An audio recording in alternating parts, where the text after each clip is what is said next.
یہ بتا دیجیے کہ چند روز پہلے ترکن صاحب کے ترجمان جو 75 سال کے تھے ان پر حملہ ہوا، ظاہر ان کے دلائل سے کوئی اختلاف کر رہا تھا، تشدد کی سیاست قرآن کیا گیا، ان پر حملہ ہوا، پورے پاکستان میں مذمت کی۔ آج ایک اور بزرگ پہ حملہ ہوا ہے، وکیل صاحب نے ان پر حملہ کیا عدالت میں، ان کی بھی آپ مذمت کر رہے ہیں؟ ہم اپنے آپ کو اس سارے فیل سے ہمارے جو کورٹ میں ہوا ہے، پہلے آپ اس ساری جو پروسیڈنگز ہے اس کو دیکھ لیجئے، کس کس قسم کی غلیظ اور گندی زبان استعمال کی گئی۔ ایک آدھا گھنٹہ وہ شخص جو تھا وہ روسٹرم پہ رہا، بات کرتا رہا، نہ جج نے اس کو روکا، نہ کسی اور شخص نے، ہماری پروٹیسٹیشنز کے باوجود اس کو گالیاں دینی دی گئی۔ اس کے بعد یہ جو ہوا ہے انسیڈنٹ، وہ جیل کی وہ کورٹ کی پریمیسز سے باہر ہوا ہے۔ یہ ایک انڈیویجول انسیڈنٹ تھا، ایک انڈیویجول کا ایک فیل تھا، جس سے ہم نے اپنے آپ کو آلریڈی ڈیٹیچ کر لیا ہے۔ ہمارا ایز اے پولیٹیکل پارٹی اس کے ساتھ کوئی عمل دخل نہیں ہے۔ بالکل سب یہ بتائیے گا کہ پہلے پی ٹی اے کی جانب سے یہ تاثر آیا کہ 1971 میں جو مضبوط فوج چاہتے ہیں، خان صاحب آج بتایا،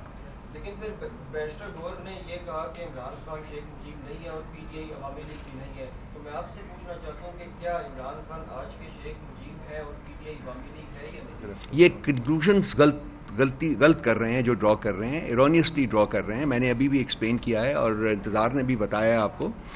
ہم نے جو حمود الرحمان کمیشن کی رپورٹ کی بات کی ہے، جو کہ جیسا انتظار نے بھی کہا ہے، وہ ہم نے نہیں بنائی تھی، وہ اس وقت کی حکومت نے بنائی تھی، اور آپ اس کو پڑھ لیجئے، اگر اس کے مندرجات پڑھ لیں گے تو میرا خیال کلیئر ہو جائے گا۔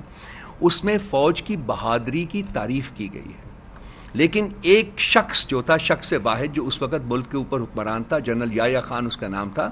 وہ چاہتا تھا، اس نے کمٹ کیا تھا مجیب الرحمان کو جب وہ الیکشن جیتا تھا کہ پاور ٹرانسفر کی جائے گی، اور وہ ڈھاکہ گیا اس سلسلے میں، لیکن پاور ٹرانسفر کرنے کی بجائے وہاں ملٹری ایکشن جو ہے اس کا آغاز کر دیا گیا، جس سے ملک 2 لاکھ ہو گیا۔